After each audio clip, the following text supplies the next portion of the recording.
Sir, कशी कारवाई करण्यात आली होती आणि कशी माहिती मिळाली होती? पंजाब राज्यातील फिरोजपूर येथे 3 तारखेला एक गुरुद्वाराच्या बाहेरच्या बाजूला वाहनातून जात असताना एका कुटुंबातील 3 व्यक्तींचा मर्डर झालेला होता।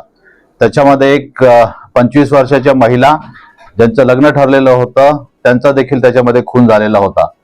या अनुषंगाने पंजाब पोलीसची टीम ही आरोपींच्या मागावरती होती। आरोपींची त्यांना माहिती मिळालेली होती की ते आरोपी महाराष्ट्रामध्ये नांदेड आणि त्या परिसरामध्ये आहेत। त्या अनुषंगाने त्यांनी आज पहाटे आम्हाला 3-3:30 वाजता याबाबत माहिती कळवलेली होती।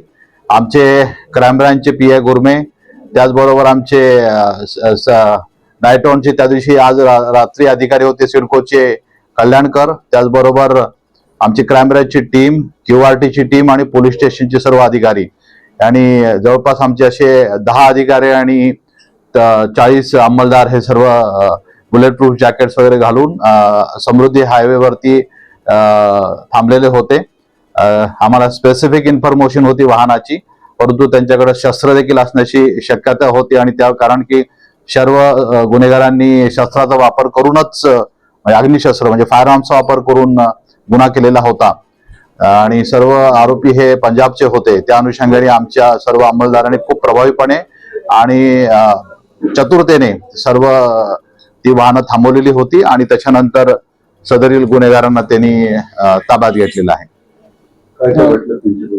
आहे। तपास चालू आहे त्यांच्याकडे। पंजाबची टीम लवकरच आज दुपारपर्यंत या ठिकाणी पोहोचेल आणि त्यानंतर आम्ही सर्व आरोपी त्यांच्याकडे हस्तांतरित करू। 7 आरोपी ताब्यात घेण्यात आले। नाही, आता त्या गुन्ह्याचा डिटेल्स आणि संबंधित माहिती ही पंजाब आणि फिरोजपूर पोलिसांकडे आहे, त्याबद्दल मला काही सांगता येणार नाही। तपास चालू आहे त्याबाबत।